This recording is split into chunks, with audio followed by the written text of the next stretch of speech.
This is based on true events. Story written by Adam Davies. The Psychic Knock Game. That idiot Josh started this. He found this Snapchat user named callme_469. Rumor had it that the account belonged to a hot girl, so Josh thought he could flirt with her, I guess. Despite the suggestive name, Josh was misguided. After connecting, the user sent him nothing but snaps detailing the instructions to some sort of psychic game. You get a group of you together, and if you all focus hard enough, you can knock on someone's door with your collective psychic energy. Josh explained to me, Martin and Tony in school on Monday. But we noticed that there was a bit more to it than that, when he actually showed us the snaps, each one a picture of handwritten instructions. You need a large group of people who are connected in some way. Friends, teammates, or classmates works well. You must all agree on whose door to knock on. If there is any disagreement in the group, the game will not work. Everyone must wear black. The group must sit in a circle and join hands. The leader or the caller in the group must place a picture of the door and a map showing the route from the group to the door's location, and something belonging to the person to receive the psychic knock in the center of the circle. There must be complete silence. The group must concentrate on the map and visualize moving to the door one at a time, starting with the person sat to the left of the caller. When you get to the door, squeeze the hand of your neighbor to the left. Only when the caller gets to the house can you begin to focus on the knock. The group, except for the caller, must raise their right hand. Concentrate on the door and visualize the caller's hand raised and knocking. The caller must also visualize the knock. The psychic energy of the group will be channeled into the caller's right hand, and it will raise of its own accord and knock. We didn't know how many people we needed, so it started as a few close friends, but word soon got out.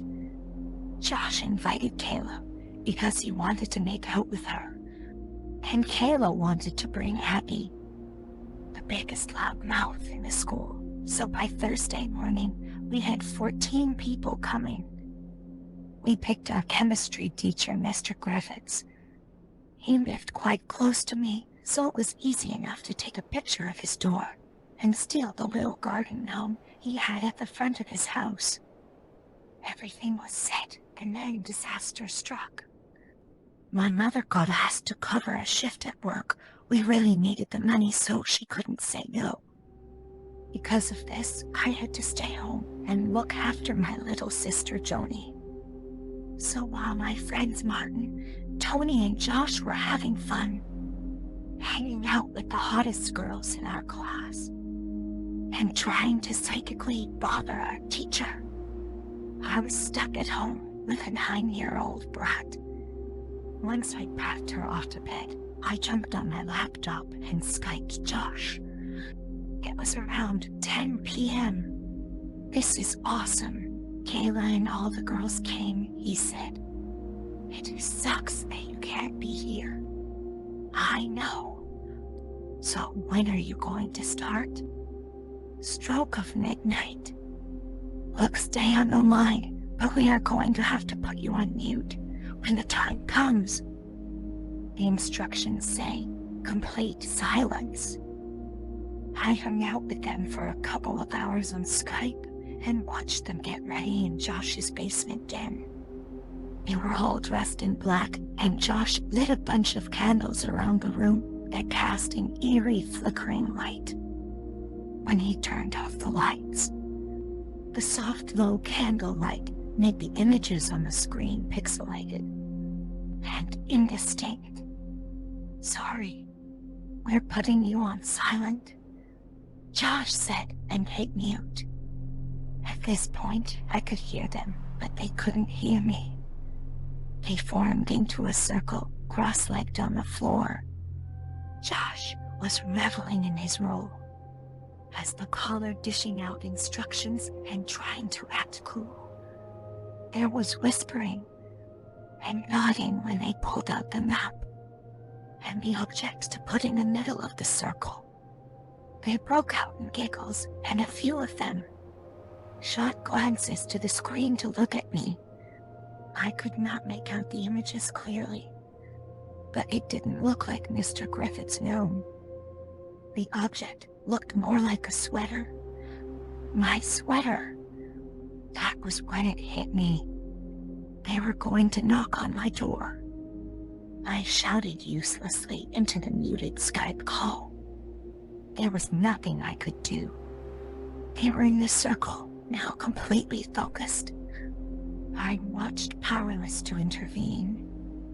I could not see the hand squeezes as the members of the circle passed the psychic baton to each other, but I could somehow sense it. I felt the energy building from one person to the next. The candlelight grew dimmer, drawing all attention into the circle, blocking out the rest of the room, the rest of the world. The light flickered wildly as each hand was squeezed tight. And then the energy passed. Despite the silence in the room, a distant rumbling, grating noise grew over our connection. It hurt my ears. I wanted to scream at them to stop, but found myself entranced by the events unfolding on my screen. The energy passed to Josh, and the group broke hands. They raised them in unison. Josh's hands remained rested on his knees, his face impassive, eyes narrowed. They knocked 3 times slowly and deliberately, and possibly a deep reverberation built over the Skype connection, so that by the end of the 3rd knock, the booming noise echoed into the pits of infinity. It's hard to describe everything that happened in those next few moments. Josh's hand shot up. For a fraction of a second, he stared at it with a terrified look on his face. In an instant, the look was gone as his eyes rolled back in his head, only the lights now staring vacantly out.